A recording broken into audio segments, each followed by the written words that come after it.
Salut tout le monde, on reprend la série sur les monsters. Aujourd'hui on va parler des S4. Alors vite fait, je voulais vous dire quand même qu'au moins existait les monsters 400 qui étaient réservés au marché japonais, mais on peut en trouver parfois en France, hein, puisqu'elles ont été un peu vendues en Italie. Et donc ces motos ont existé entre 1995 et 2005. Alors, c'est une moto qui a été construite en 2001 et 2002. C'est le premier monster où Ducati greffe un moteur 4 soupapes de série dans un roadster. C'était une moto très attendue, il y avait déjà eu plusieurs tentatives de fait via des préparateurs qui mettaient souvent des moteurs de 4 soupapes dans les châssis de Monster, mais en tout cas c'était la première officielle. On l'appelait même l'Hyper Monster, parce que c'était un gros monster, un 916 Monster, c'était quand même quelque chose.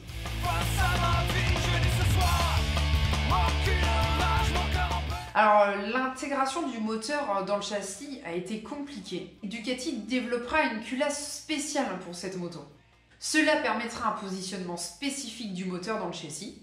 La roue avant ne frottait donc pas à la culasse horizontale et ça dégageait un espace suffisant au-dessus de la culasse verticale pour pouvoir ranger tout le bordel électrique, batterie, boîtier, pouf. Tu mets tout là, tu poses le réservoir et c'est parti mon kiki. Elle a aussi des arbres à cam spécifiques pour la rendre plus souple et qu'elle ait un peu plus de couple pour un roadster. Elle aura un cadre issu de la lignée des ST2 ST4. D'où le fait qu'on ait les demi-guidons des ST2 ST4. Le cadre est plus dimensionné que les anciens cadres de Monster pour pouvoir supporter les 100 chevaux. Et la suspension arrière vient aussi de la ST. Elle sort avec un peu de carbone pour la rendre plus flatteuse parce que c'est quand même une moto qui n'est pas donnée. En 2002, elle aura un nouveau tableau de bord avec un affichage LCD. Il y aura aussi une version Foggy qui sera en vente uniquement sur internet. Elle fait 101 chevaux pour 8750 tours minute et 193 kg. Alors c'est une belle moto, surtout dans son coloris Senna, qui était un coloris très rare. Elle marchait bien et tenait vraiment bien le pavé grâce au châssis du ST. Et niveau sensation forte, elle donnait beaucoup plus aux amateurs. Bon, c'est une croqueuse de basculeur, ça c'est clair. Et elle était plus chère à entretenir puisque forcément c'est un 4 soupape.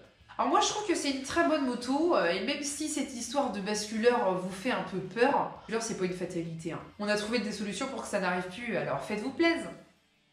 J'espère que cette vidéo vous a plu, n'hésitez pas à liker, à commenter, abonnez-vous à ma chaîne, je vous dis à très bientôt. Merci, salut!